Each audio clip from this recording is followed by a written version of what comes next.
say, is there a need for those solutions in the urban markets? If they are being created for the rural markets, because there is a need in the rural markets. It could be that, just like we discussed previously, something that was done for emerging markets like India can be seen as a reverse innovation and taken into a developed world context, right? It could be the same, something that has been developed for rural India might always not translate to urban India, but it could be. So one has to see what is the solution that is exactly being done for rural India, and if it has a relevant context in the urban India, then definitely it can be taken and then applied in that context. But again, then how you focus on selling it comes into the picture, how you're marketing it and how you're branding it, it might be different. That's for the marketing communication teams to come up with. So the biggest thing is leadership. Okay. The leadership, because for MNCs especially, it is a top-down approach. Right. It is not a bottom-up approach. So the decision-making executive level team should first understand the need for frugal innovations, but then also the ability of people working under the leadership to be able to convey what they're seeing. For example, a salesperson goes and talks, they are the people who are directly talking with the consumer.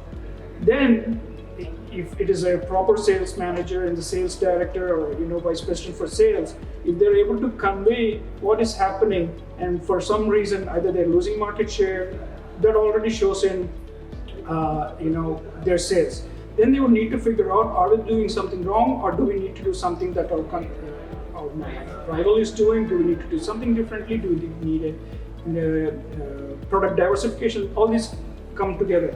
But it could be bottom up in a way that comes organically because of sales issues, or it could come from top down where the leadership has maybe attended a different conference or has read something, or maybe has somehow gotten internally to them that there is an issue and then we need to work on it and resolve it, and that can come and show up in a certain way to develop frugal innovations. And professors Anil, Mukul and everybody, they have been great,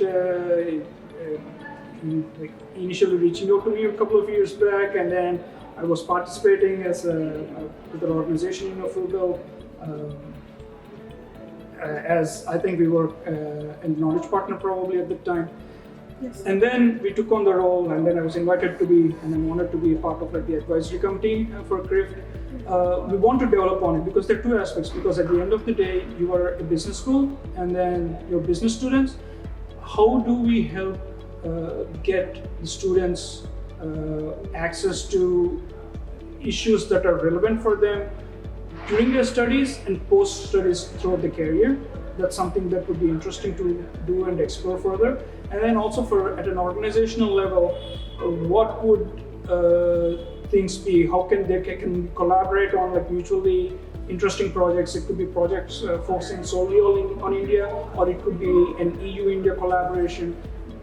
These type of things would be interesting to explore moving forward, so that it is relevant. Again, at the end of the day, it comes to the students. The students are why this thing exists. Right. So that it's beneficial to the students who are here, and also obviously to the staff for their research projects. So yes, we recently, 1.5 years ago, started a EU funded project under the Horizon 2020. Now it's called Horizon Europe umbrella, called FRANCIS. It's an acronym for Frugal Innovation by Citizens for Citizens. So it is a citizen science frugal innovation project. Through open innovation challenges, our industry partners, Bosch, Siemens, Home Appliances, and Helios, a solar startup, they want to create affordable solutions aimed at particular targeted segments and aimed at particular countries broadly: Germany, Turkey, India, Bangladesh, and Uganda. And I just want to name our partners as well. So it is InnoFrugal and VTT from Finland, it's Fraunhofer from Germany, and then it is Behavioral Insights team from UK, Aberise from France, and the BSH and Helios I mentioned that are industry partners.